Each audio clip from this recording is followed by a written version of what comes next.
Better call an ambulance.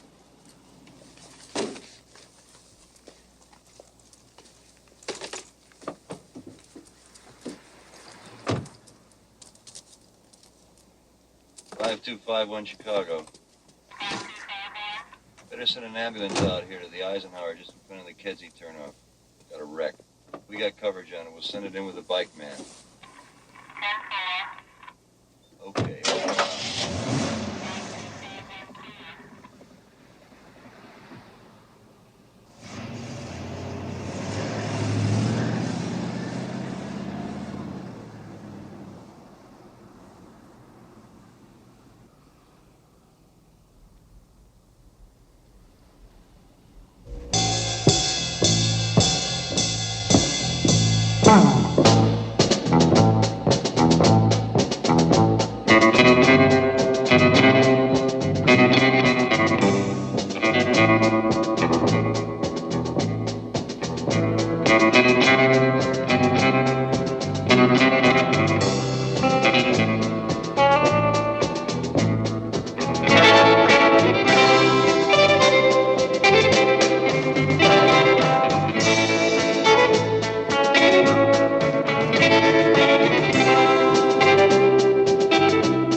That's his public posture.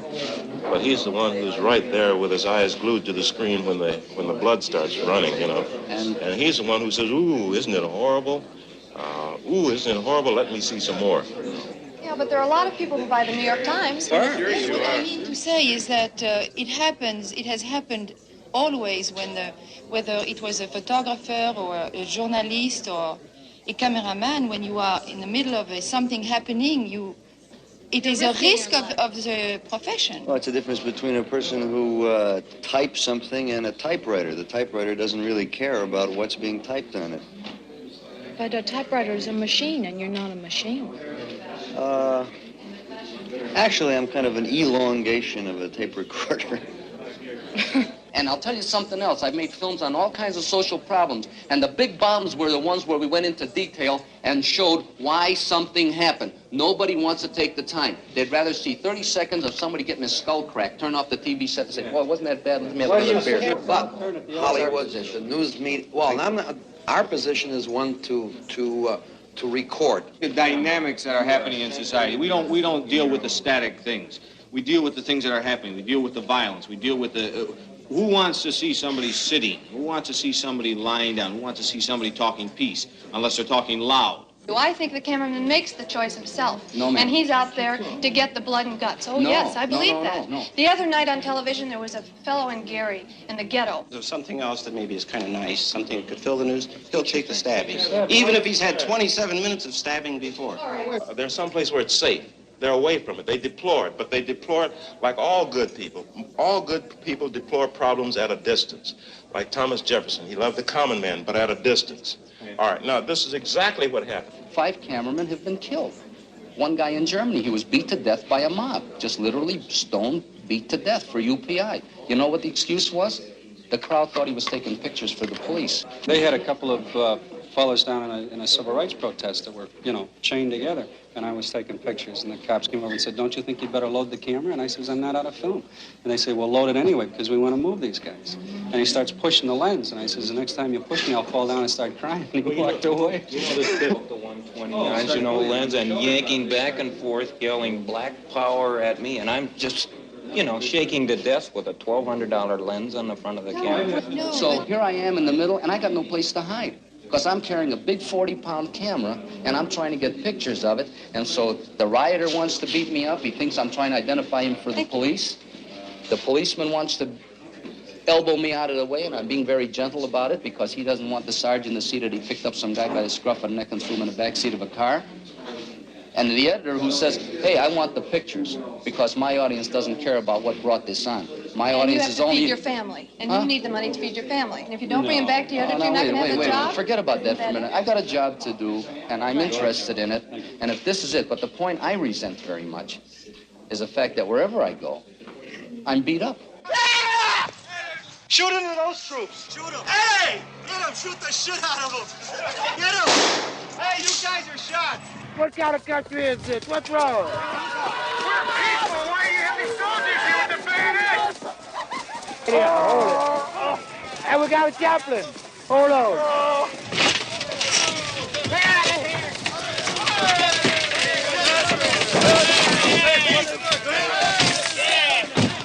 There was an unprovoked attack. There was brutality. That me. This man has an obsolete weapon. Hey, glove, not war. Where they stabbed one of our guys right in the belly. I am Brigadier General Richard T. Dunn, Commanding General of the Emergency Operation Headquarters of the Illinois Army National Guard. The Emergency Operation Headquarters is one which was established last winter for the purpose of planning and controlling operations in the event of civil disturbances. Out on the street, their bayonets are fixed, and they know it's for real in a real riot in a city. And here we know it's more or less it's a war game, more or less. How's it going so far? That I couldn't tell you. I'm the enemy. We love you, guy. Have your strength. We love you, guy. We have women for you. Beer? Come on! Sing it now. Hallelujah.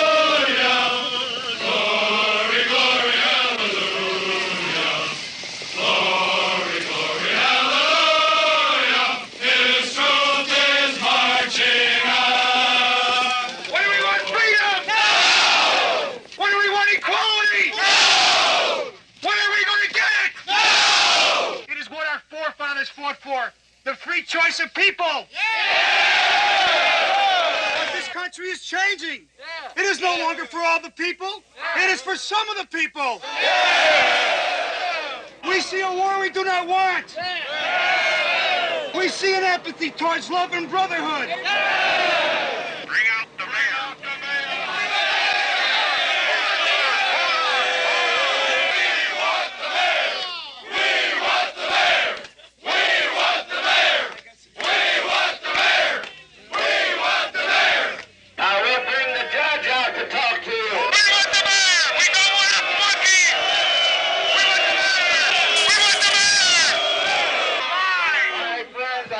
Before you many times. Tell it to him, Mayor. Tell it to him.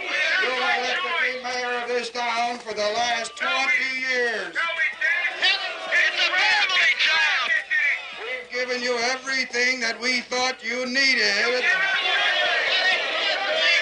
I've left you use our swimming pool every 4th of July.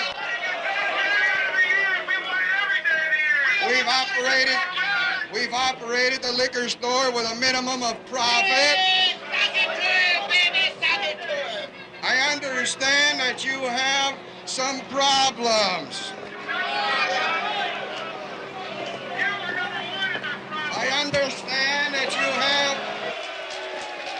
I understand that you have some complaints. We shall overcome. We shall overcome.